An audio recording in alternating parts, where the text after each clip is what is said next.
Welcome back, Tribe. We're here today with special guest Alain Burrese, and we're going to be discussing the growing trends in violence and tension in the United States. Alain, how are you doing tonight? I'm doing great. Thanks, Vargas. Great. Well, great to have you back, Alain, and I wanted to have you on as a self-defense expert, somebody that really is doing a lot of work within the communities, training people on how to be safe, and wanted to just get your take on what we're facing these days. I mean, it seems like the country is having a lot of tension, a lot of growing tensions. Things are starting to look a lot worse than they did a few months back. So just want to kind of get your take, what's concerning you as far as, dangerous indicators in the country, and what do you, suggest that we can do about this? What concerns me is the total lack of effective communication between people and the tend to go toward violence to think that will resolve things. And we're seeing it just more and more, and it is sort of scary. And I see it being driven by different sides coming from different fears, different inaccuracies, different things that could be resolved peacefully if people would actually just communicate with each other. But rather than that, they're going out and causing violence. And unfortunately, I think there's a lot of people that they go out to some of these protests not intending it to become violent. They want to be heard for whatever reason and whatever cause they want to be heard for. But what happens when you have those crowd mentalities is one person will start something, and then it's easier for it to build and become acceptable for others. So a person that would never actually go out and do violence by themselves, when they're in that big crowd, it becomes easier, I think. And we're seeing that over and over. Now, Alain, I've worked campaigns in the past in Chicago with the Angels, and we've seen things, in the past as far as flash mobs, and the violence can escalate so incredibly fast in an environment where there is no tension at all, or very little tension. Looking at some of these protests, it's already a very emotionally charged situation. And like you said, a lot of people are getting out there and getting wrapped up into it. One of the things that concerns me, again, because I've seen how some of the people were acting when we were having problems with the flash mobs here, was, I want to call them the unknown asshole, okay? And these are guys that, men and women, that will be more than happy to cling on to any excuse to become violent and just cause some debauchery. They're not, the political protesters per se. They're not the people that are informed and taking a stance against what they feel is wrong. They're just kind of latching on to whatever movement allows them to get away with violence or use an excuse for violence. What do you think about that kind of individual that's out there? Well, one, I think they're scum, but it really bothers me that people do go out just wanting to cause violence, wanting to rob, wanting to loot, wanting to hurt other people, and they will use any kind of cause to do that. And I agree with you. There are people where that is their motive. I mean, when you go out there and you rob somebody, you loot a store, you beat somebody up that has absolutely nothing to do with the cause that you're supporting, what is that accomplishing? Absolutely nothing. It's just people wanting to be hoodlums, actually, and go, do their violence to get, because they get their kicks from it. Now, unfortunately, the tension's very high now. This presidential election has caused a lot of tension. Right or wrong, I don't want to get into the politics of, whether or not the president-elect is a good choice or a bad choice. But it's caused tension. I've spoken to my sister, who's a bilingual ed instructor, and she has a lot of students who have, either themselves or family members that, are undocumented, and they're terrified. And that's raising tensions. We have other people that are, complaining about the president-elect being a racist, and that's raising tensions based on color and ethnicity. I saw a car driving down the street the other day in front of me, and they had, Trump written, in the rear window. And I just thought to myself, I said, you know what, you're waiting for your car to get broken into, your window's going to get smashed, it's just a matter of time.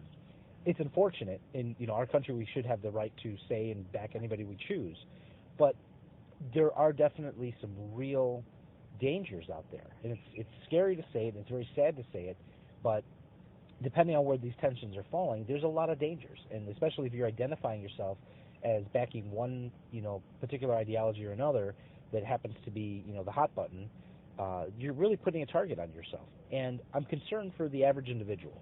I don't worry so much about the people that are doing training on a regular basis, have a good understanding of how to protect themselves, how to avoid danger. But the average Joe that's not out there with that level of awareness, what kind of recommendations can you give to somebody that may be putting themselves at risk?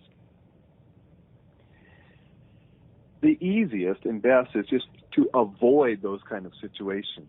You mentioned having specific bumper stickers on your vehicle, and that could be for a presidential election or any other group that you may want to identify with.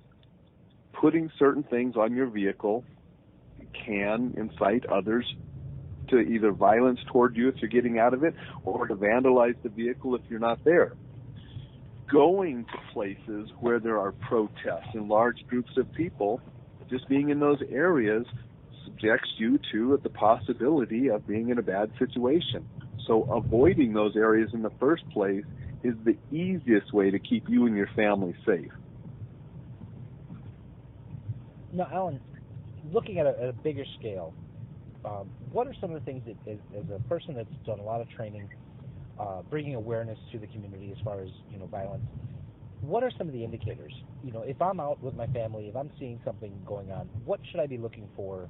What's telling me that I need to run in the opposite direction? And what's the best way of getting out of a situation? Should I find myself in a crowd, in a location that is becoming tense or is escalated to violence? I mean, it's some of the obvious things that are going to get you a little bit worried. A large group gathering, getting excited. Some of the vocalization is going to get louder. Maybe profanity being used.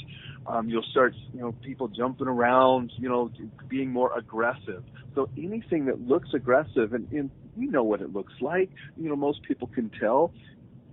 Those are the signs where we need to get out of here. If you're on foot or in a vehicle, turn around, go the other direction. That's why it's always important to know where the exits are, alternative routes. If I'm going down the street and I see the street is blocked up there, stop, turn around and leave, rather than, I'm going to go up and see why it's blocked. If you're on foot and you're out and you see this crowd gathering, why not just leave? I mean, you can sort of tell the difference if it's a crowd gathering to watch the ball come down on New Year's Eve and everybody's having fun and singing songs versus a crowd that is yelling profanity because they don't like a certain person or something that's going on. Now, Alan, what are your thoughts on, because it's kind of sad, but it just seems like there's so much tension in the country right now for so many different reasons. I mean, we're dealing with, perceived issues, whether they be real or not, at the very minimum, perceived issues of, racism, of, relations as far as dealing with, undocumented immigrants in the country, issues revolving around religion. We're constantly kind of fighting back that, that tension that's arising with people that are practicing Islam in the country, and the, whether it be fair or unfair, that correlation to, violence that's been happening here and in other places that's linked to Islam. Aside from what the average person can do in their own everyday, today life, what are your thoughts on how, as a country, we can kind of start to heal some of these issues and get past this and, de-escalate some of this tension? Hey, Vargas, you're breaking up a little. I missed that last little bit. Oh, I was asking, what do you feel that we can do, not just on an individual level, but what do you think we can do as a country to start to, de-escalate some of this tension in our nation? I think we all need to just stop and look at, one, the presidential election. I've been alive for almost 50 years. I've had Republican presidents and Democrat presidents, Democrat House and Republican House and Senate, mix and match all those 50 years. And it's going to continue for the next 50. it really doesn't affect you that much if you look on a personal level. What you do personally and what you do in your community is going to affect you way more than what they're doing in Washington, D.C. And I know people have these fears that, people are going to be kicked out of the country. One person, the President of the United States, doesn't have the power to start kicking people out of the country. One person, the President, doesn't have the power to do a lot of the things that people are afraid of.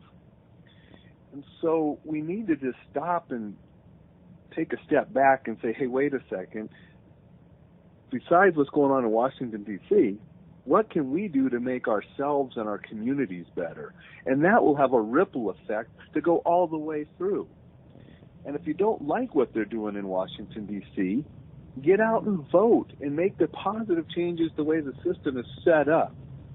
It's pretty sad that there are people out there rioting and committing violence because they didn't like the outcome of an election and they never even voted in the first place.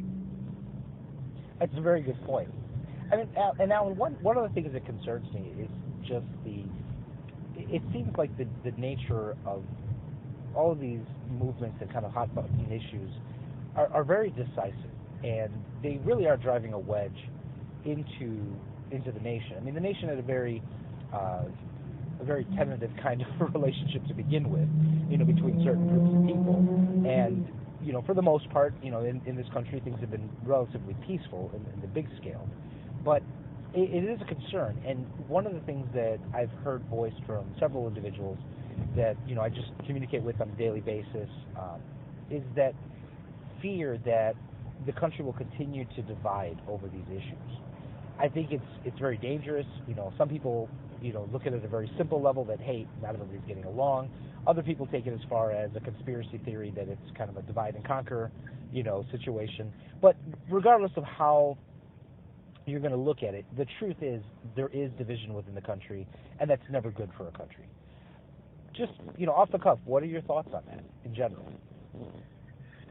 I agree it's not good, and I think we need to get back to learning how to communicate with people.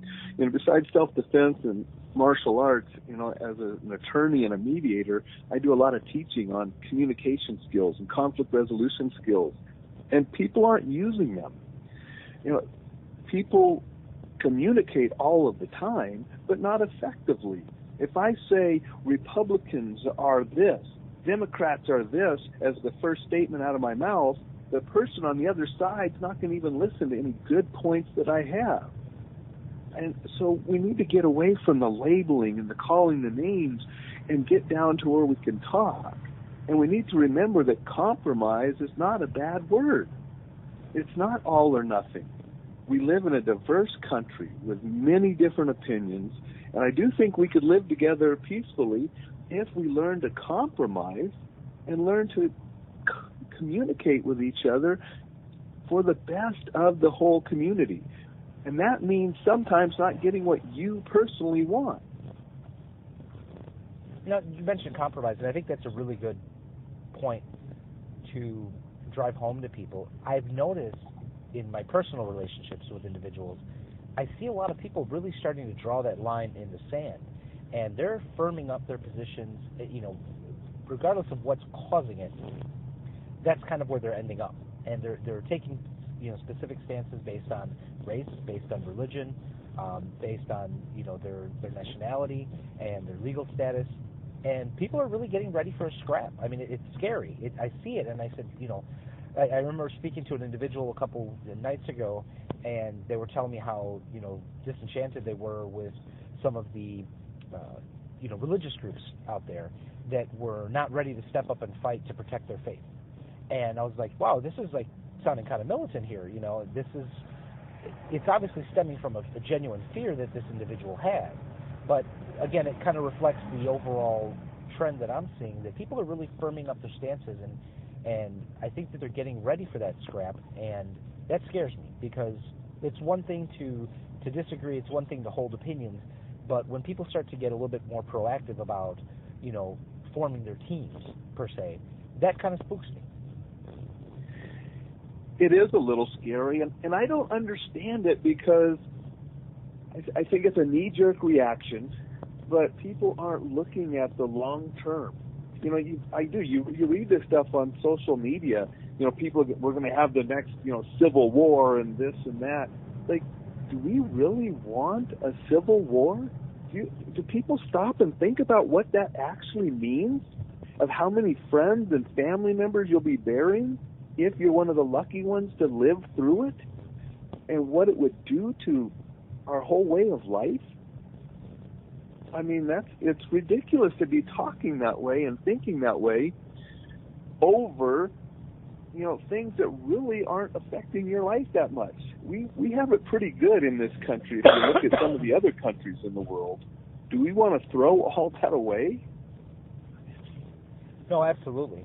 Now, Alan, as somebody involved in the legal profession, what do you see as the things that the average citizen needs to be aware of? And you made some good points about the limitations of the president-elect and what one person can and cannot do. And I'd like to get your thoughts, from the legal standpoint. What are the things that we should be looking for? It's one thing to see the scare stories on the news, but it's another thing to be aware of, certain things that are happening in the legal realm that can affect us. Changes in policy, changes in the law. What can the average person do to get informed? Where should they turn to look at? Because I think the average person may not even know where to begin. It starts small. You look at your community. Our government is set up where you have your cities, then you have your counties, then you have your states, then we have our federal government. There are different ways to get involved in all of those levels to find out more. The sad thing is that people spend more time playing video games than they do ever learning about what's going on in their own communities, whether that's city, county, state, or federal government, of who's making the laws and how you can affect those. The information's out there. There are people out there that will help you, and there's ways to get involved, but it takes some work. And it's much easier to watch TV or play video games. And do you think, Alan, that the involvement on the individual level would help to kind of sway, the public into more of a sense of productivity than, being on the defensive and being afraid? I think it can. It would depend on just how we were to go about it. But again, it takes the people that, once you're involved, to realize that there's a whole lot of other people involved, and there has to be that compromise that we mentioned earlier. And you can't go in there all or nothing and draw the line in the sand that if I don't get what I want, you're not my friend, you're my enemy. And it's crazy that we have people talk about other Americans because of their political party as the enemy. I've heard Americans talk worse about other Americans than we ever talked about foreign countries during the Cold War or different actual wars. People are treating Republicans and Democrats as the enemy and calling them all sorts of vile names, and that is no way to come together and help our country. And that is the first step toward violence. If I'm calling you evil names, that's the first step, because you're the enemy. And I've already established that because you're the enemy, I can go to violence, because that's what we do. We kill our enemy. Now, Alan, let me ask you, this is a very sensitive subject, so if you want to refrain from commenting, I totally understand. But it's something that I hear a lot from people, and it's the desire to have the ability to speak freely without being politically incorrect, without being labeled immediately for saying something. And I'll recount this story. I had an individual contact me, and they wanted me to come speak to a group of foreign exchange students. They were students that were coming from different parts of Asia. They'd never been to the United States before. They wanted me to come out and speak to them about being safe in the city. So we talked about, things going on in the city, and they were quite quite cute. Actually, it was kind of funny the way they expressed it. They were totally innocent in the way they were asking, but it was a legitimate question. And they said, well, what about these people? These orange people. And I said, well, what about them? And they said, well, should I be afraid of them? I said, no, you shouldn't be afraid of them. You should be afraid of these, warning signs from any person. I recounted that story, because I thought it was funny. And, I said, oh, these poor kids, they're, so out of their element. They're in a new country. They don't know what's going on. And, they were so innocent, they asked me about it. And my friend said, oh, I can tell you what to do about orange people. Stay away from them. I said, what do you mean stay away from them? I said, it's the most absurd thing I've ever heard in my life. And he said, well, statistically, orange people steal more cars. Let's just say. Steal more cars than the average person. So you should probably stay away from them because, they may steal your car. And I said, that's a big, broad statement. I think it's personally ridiculous. But the person was speaking from what they perceive to be legitimate statistics, saying, hey, there's a problem here with this group of people. Now, looking at the institutionalized circumstances of what may have affected, this particular group of people or affected those statistics to reflect that about that group of people may be one issue. But the argument could be made that there's this proof, as far as statistics, that whatever's happening is happening with this group of people.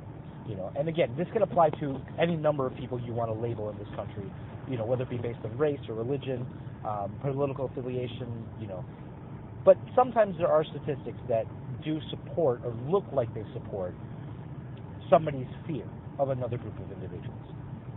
I do think that it's important for us to be able to speak about it candidly and say, hey, this is what I'm seeing, this is what it looks like, this looks like this is the case. But a lot of people are afraid to get cut off at the knees if they even speak up and say something. I personally find it detrimental. I think people need to be able to be candid and speak with each other. Again, I know it's a touchy one, but if you feel like you want to chime in, again, as a mediator, give me your thoughts. I would say yes, I believe we need to be able to speak about those things. I mean, if you're in the airport, terrorist acts have been done by certain groups of people that you can profile to fit certain groups more so than other groups. And so I think we do need to talk about that. And I think we need to get away from the so much PC that we can't even talk about historical things or factual things without offending people.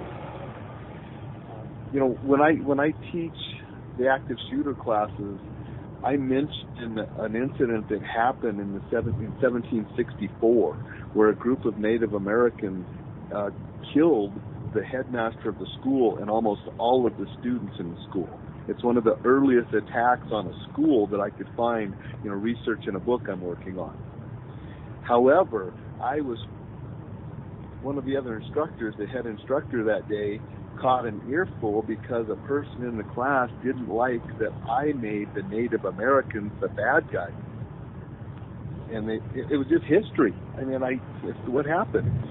Now when I tell that story, especially to certain groups, I don't mention it was Native Americans. I just talk about there was a school and it was attacked in 1764, the first school attack. And then I turn it into my teaching point. And I think it's sad that people are so offended that we can't talk about history, we can't talk about facts and statistics that are going on open without being offended and then becoming defensive and ruining the communication and start calling names. Yeah, and I think that's one of the issues that a lot of people are reacting to. I think people have gotten to a point where they're, I remember when, the term politically correct became kind of in fashion, and I remember the trend, and it was almost, kind of tongue-in-cheek after a while. I don't know if, I remember reading in college a series of books called Politically Correct Fairy Tales, and they retell the fairy tales and use all the appropriate language, and they eliminate, there's no dwarves, there's, vertically challenged individuals, and, it got to a point where we kind of were even able to laugh at it, but I think now we've gotten to a point where we're kind of getting angry about it. You can't say anything to anybody without getting labeled. I mean, this happens within my own family, for God's sakes. I can't take a counterpoint to anything anybody says without a label getting thrown on you, and I think that's really making a lot of people angry. I think that's something that's definitely playing into some of the tension that we're having nowadays. And I think some people are getting upset with the PC culture and they're rebelling against it. So you have both sides now getting more angry about it rather than if we would have just stayed in the middle in the first place. Absolutely. And I find it, and you're a little bit older than I am, Alan, but I think you might be able to relate to this. And I'll probably catch all kinds of flack for it, but I'm going to go ahead and put it out there. I remember being a kid, and I remember people would make jokes about other people based on their ethnicity, based on their religion, and it would, they'd kind of take shots at each other left and right. One of the things I noticed, though, is that even though they would joke, they were all friends. They could share meals together, they could go out and hang out together, and nobody took it that seriously. Nowadays, the speech is correct, but I think that the behavior is worse than ever. Everybody speaks the politically correct speak, and they put out everything they think people want to hear, but I think the actions don't reflect that sense of unity. Whereas in the past, at least it was in my experience, people would mouth off all the time and say the most ungodly things you'd never want to hear, but at the end of the day, they treated each other with some level of respect. And I think it's just a lack of respect all throughout the country, in our society. And I don't know if it has anything to do with PC speech or not, but the respecting of other people has definitely appeared and has gone down. Absolutely. And, there's an exercise that I do with my students, and anybody that's been to some of my classes, the closed-door classes, can attest to this. There is the understanding that the negative terms, the negative words are all just that. They're words, they're terms, they're nothing that you need to lose your mind over. And I actually encourage some of my students to call each other names, to make fun of each other, to talk about race, talk about religion, ethnicity, everything. And I do it for two reasons. The first one is, once they talk about this stuff and kind of get it out of their system, that's kind of when you see them really bond. And the other is a much more practical reason, is just that I want to make sure people have a level head and can get used to hearing negative speech without flying off the handle. Because if you're teaching somebody self-defense, teaching them how to hurt somebody, you definitely don't want them to, not be able to listen to a slur without reacting, because legally, that's not, where you want them to be. What are your thoughts about that kind of thing, about just kind of desensitizing people to all this tension? I think that can be good. I mean, that's how we, stress inoculation training, how we get people stressed to be able to deal with situations. I don't know if I would say desensitize people to different things as much as just, and maybe it is desensitizing, letting people hear something like that where their buttons aren't pushed, and understanding that we control our emotions. I mean, what was it, Roadhouse, when he said, two nouns put together to elicit a response. When the guy said, what if he calls me a name? So, I think learning to be able to accept that is part of it. Yeah, I really think that there may be something to that. I think that, there's such a concern about the labels and, wanting to group people into these little pockets. And I think we need to get over that. I think we need to, be able to hear things, be able to talk about things candidly, and not take it so seriously. Because if you get hung up on, like you said before, if you get hung up on the first word out of somebody's mouth, you're not going to make any kind of headway on any kind of productive discussion about anything you need to correct. Whether it be on a personal level or a larger level, as in our government. That's right. And as communicators ourselves, we need to be sensitive enough to who we're talking to, that if we want to effectively communicate our position, we don't want to offend them and use language that's going to make them uptight. And so sometimes we have to change how we talk to different people if we want to make the point that we want to make. Well, it's definitely a difficult situation, and I'm sure that even the best, diplomat would have trouble navigating these waters. It seems to be, a problem that's just prevalent in our country. We're not getting past it right now. It looks worse than ever. And I really just, pray for the country. I really do. I hope that we can find a way to get, through some of this stuff.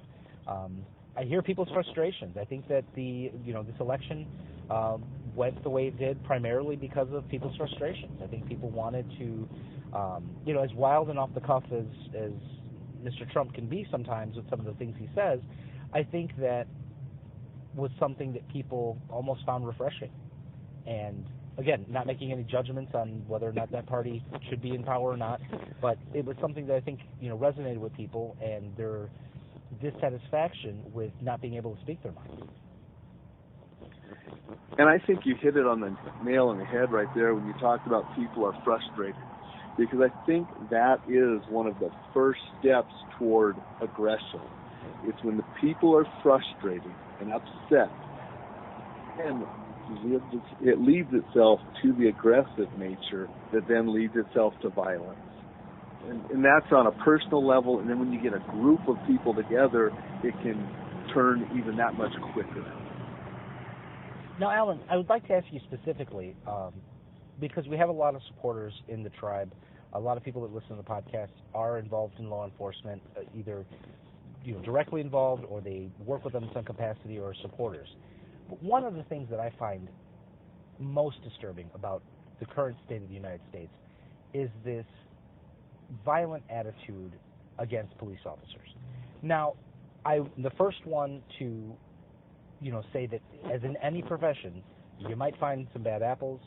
I think that it's an unfortunate reality that with people that are tasked with our protection, those bad apples are going to shine a lot more.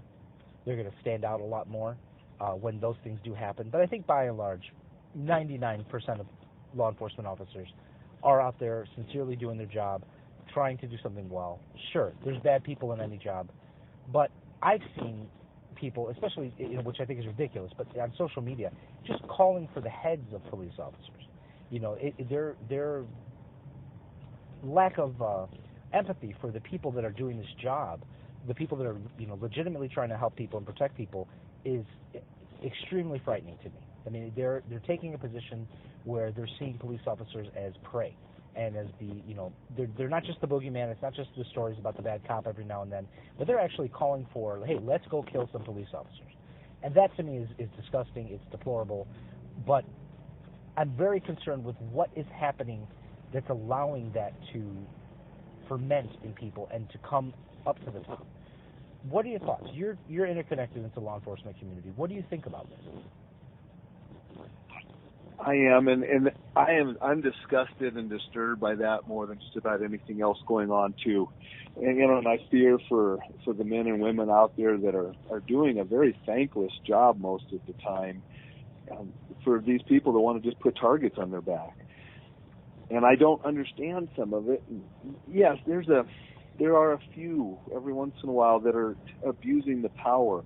But I agree with you that 99% of them are out there really doing their best to serve other people. And unfortunately, we see a lot of this stuff on social media that incites people against the police when they only show a little portion of the story. I mean, I had a little incident a couple years ago where I broke up a fight at a football game. And we got the guy and the girl apart. They were a couple that got into a physical fight. She was more aggressive than he was.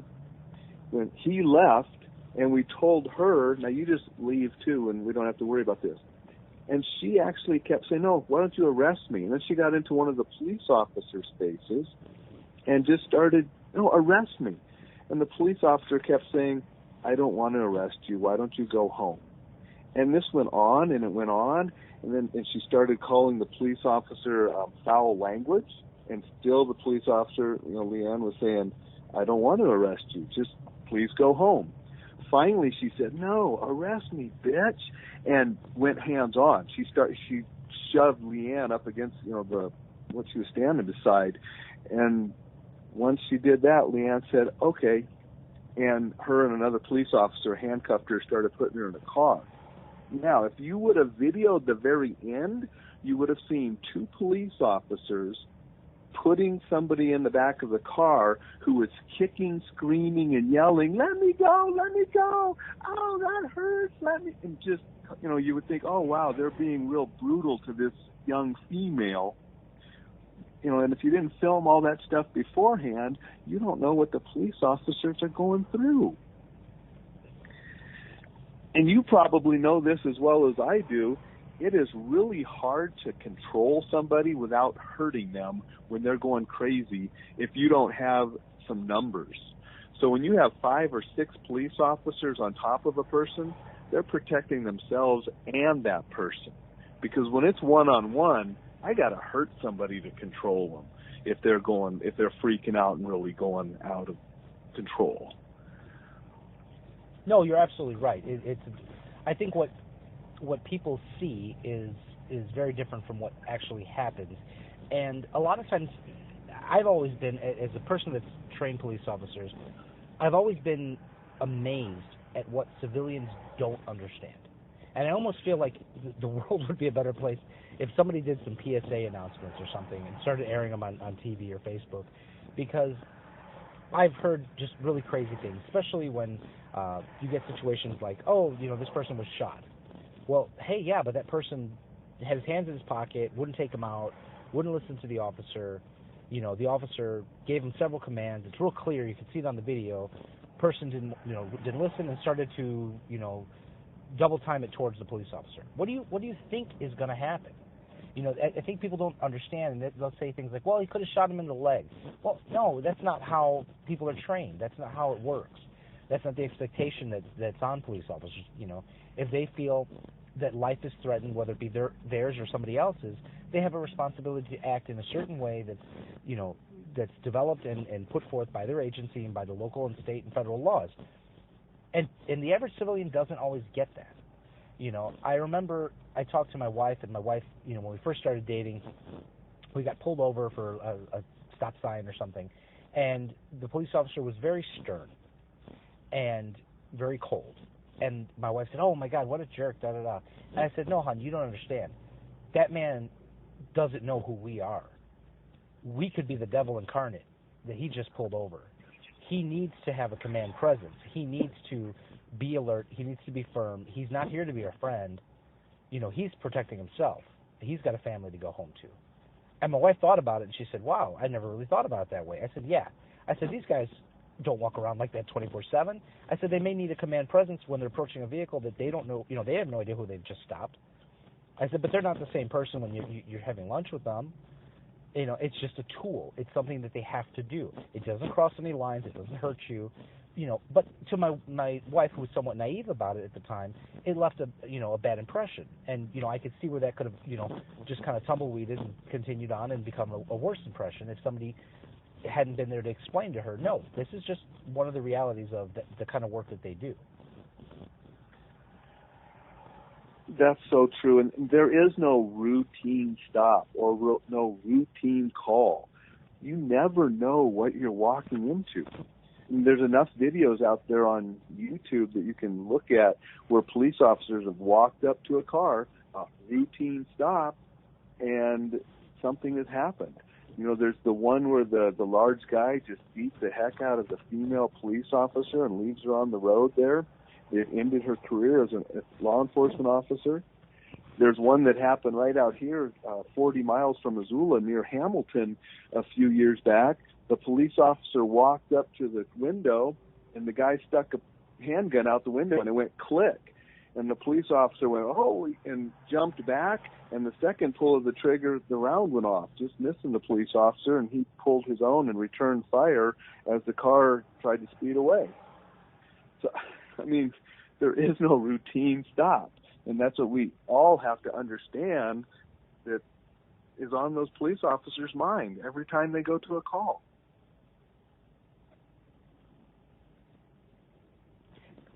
Yes, Alan, and I pray for all of the officers out there, the men and women that are doing their job, that are sincere in their work, and I really hope that something can be done.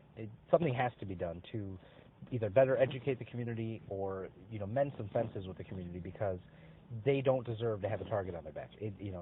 It's not right. It's not open season on police officers. This is something that definitely needs to stop. It does, and I agree that, and we need to educate our children, everyone, of what police officers are doing. And I wish there were a lot more millionaires out there, because I saw a great video on Facebook today, and it's 2 years old. I think it was 2014 or so. But one of that Secret Santa millionaire, he went to the local sheriff's department, and he was giving sheriffs stacks of $100 bills, deputies. And they were going around town stopping people and handing out $100 bills. Oh, wow. And the reactions that were caught on the video cams were pretty amazing, especially some of the people that are like, "Oh, my day was going great until you stopped me. What did you stop me for?" And it's, "Well, I wanted to give you this, ma'am." And she breaks down crying, because he just gave money for her kids to get Christmas presents. Wow. So, I mean, it's a pretty good video that's floating around YouTube and Facebook. Well, yeah, that would definitely smooth over some tensions for sure. Absolutely. But that shows that most police officers, they would love to be doing that rather than going to catch bad guys. I mean, they want to serve and help people. That's what they're in the profession for. Absolutely. Well, Alan, I think that's about all the time that we have for today. I want to thank you for coming on the show. Before we go, can you please tell the audience at home, if they want to reach out to you, if they want to learn more about what you're doing to keep people safe, some of the courses that you offer, the products that you offer, where can they find you on the web? Go to surviveanddefend.com or Survive and Defend Facebook page. Excellent. And everything's there. Great. Well, again, thank you so much for being on the show. I really appreciate your time. It's been great talking to you. All right. Well, thanks for having me. I look forward to doing it again sometime.